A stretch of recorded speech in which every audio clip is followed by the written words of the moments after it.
Care for some soup? What's up, YouTubers of the world? MegaGeekMixer here to give you guys my review on Star Wars Mandalorian Episode 4. Now, I do apologize that I didn't do a review of the last two episodes. Things were in the way that I just couldn't get my chance to get to them. So why don't I do a quick recap of those two before I go on in. But before doing that, let me just say, did I love Episode 4 and the little joke that was there with that kid? And I'll get to that here soon. But go ahead and going into what I thought of Episode 2. I didn't like it as much as Episode 1, but it was still good for what it was, because it was basically like a little Easter egg callback to Star Wars Episode 4, New Hope, when it came to the Jawas and who they are. They're scavengers who like to sell droids and take useful parts so they can sell them to people. Unfortunately, they took Mando's, and Mando could only get it back by taking an egg away from a mudhorn, which no doubt he would have been dead to rights had it not been for Baby Yoda to be there to help him out by using the Force. And yes, after doing that, well, let's just say Mando grew attached to it, or better yet, more like he learned to respect it, and out of gratitude for it saving his life and stuff. But and that was Episode 2, but it was Episode 3 that was the real kicker after that. So after returning Baby Yoda to the remnants of the Empire, his award allowed him to get new armor, which also gave us a little hint to the Mandalorian's history, which I'm going to do a video of in the future, because when I heard about that story, I got very interested that I'm starting to think of some theories here that I'd rather share in a separate video. But that aside, the new armor on him looks sweet as hell. And not only that, he also gained a new weapon called Whistling Birds, which are able to take out multiple enemies at once. But after getting his armor, his attachment to Baby Yoda was just finally got to him, that he was like,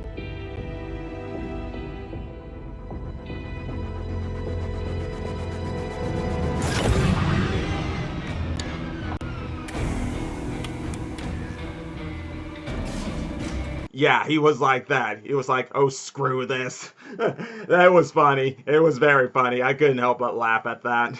But it all really started to come full quarters when he betrayed the guild by taking Baby Yoda back, and all the guilds were just coming out after him. Now, this is where it got into real Western territory. I mean, Episode 1 and Episode 2 show it too, but this one showed some Western territory showdown, such as when you're trying to leave a town, but a whole pack of people are just there waiting to stop you. And yeah, would have got him if not for the rest of the Mandalorians coming out and saving his life. And let me just say, seeing that scene right there was such a beautiful sight. But the even more beautiful sight came with this.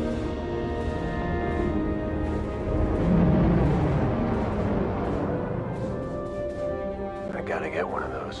Yes, you better get one of those, man, because I was wondering if they were ever going to mention that, because that was one of the things I was wondering. Where's your jetpack, pal? But those were my thoughts on Episodes 2 and 3. But let's now get into Episode 4. Let's get into Episode 4. And like I said, are you guys interested in some soup? Much less some bone roof soup?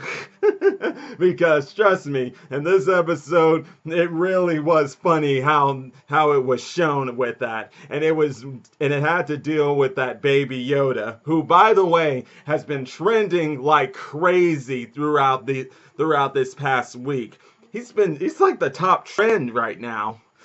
He really is like the top trend, and I'm not lying. I can't say I blame him. I mean, Yoda is a very popular character, so now that we're being introduced to a Baby Yoda, you know people are just all around talking about it. Even people at my job were saying how they're just seeing it everywhere they go. It's just so funny. But who can blame them? Because this episode right here can basically show you the fan service of it, as this Baby Yoda goes with Mando. And by the way, him and Mando, they're starting to have something of a father-son relationship here, because the way at first Mando's talking to it when they land on a new planet, he tries to tell him to stay in the ship, but nope. Baby Yoda's like, no, I want to go with you. But then when he ended up meeting this ex-stormtrooper and they went into a brawl, this happened.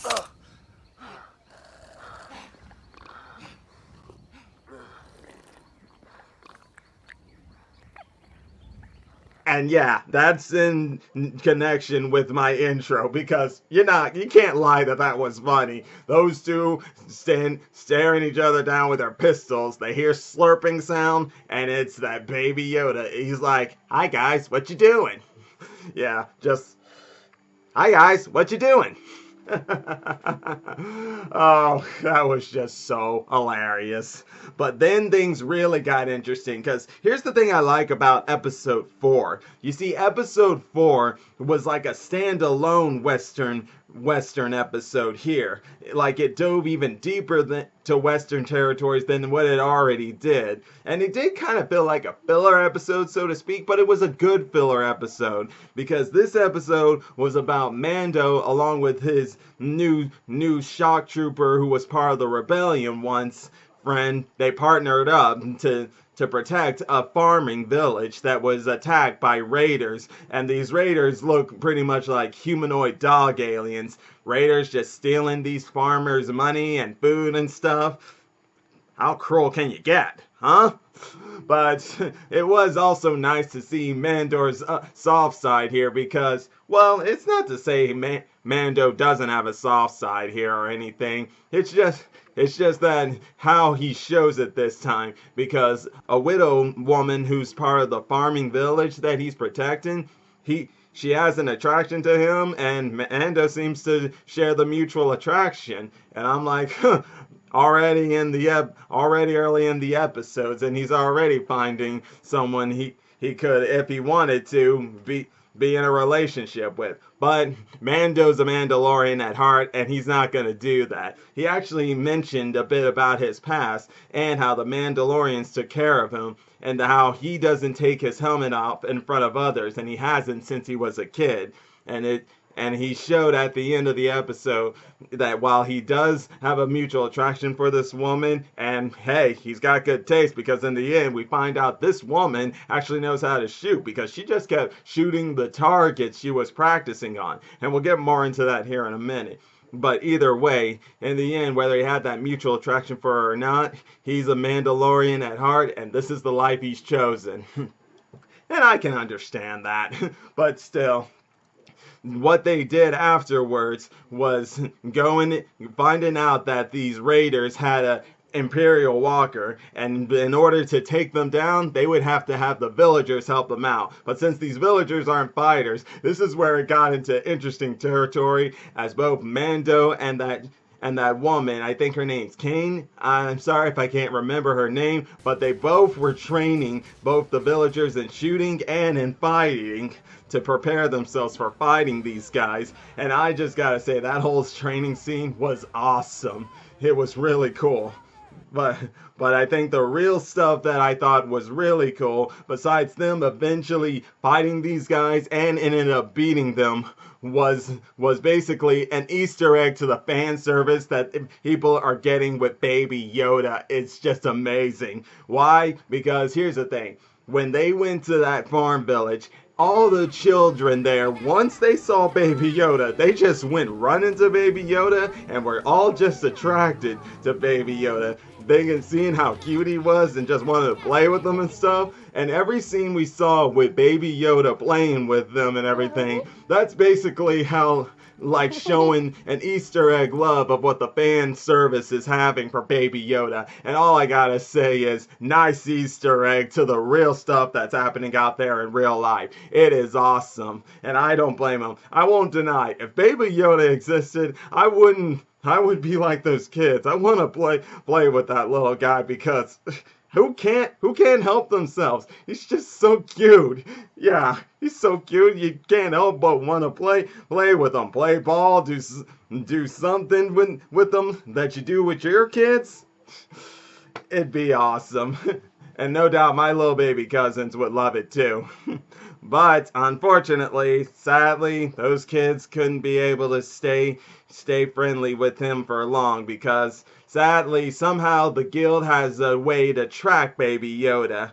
And since they know where to find him, Mando, unfortunately, who was at first going to leave Baby Yoda at that village since he seemed so happy there and could live normally with those kids and the villagers, had to go with Mando. And now they're on the run. But luckily, they found themselves a recurring character who could be a partner for them in future battles, a future ally, that shock trooper woman who was part of the rebellion. Like I said, can't exactly remember her name, but all I gotta say is, guys, boy, am I loving Star Wars Mandalorian. It is the best.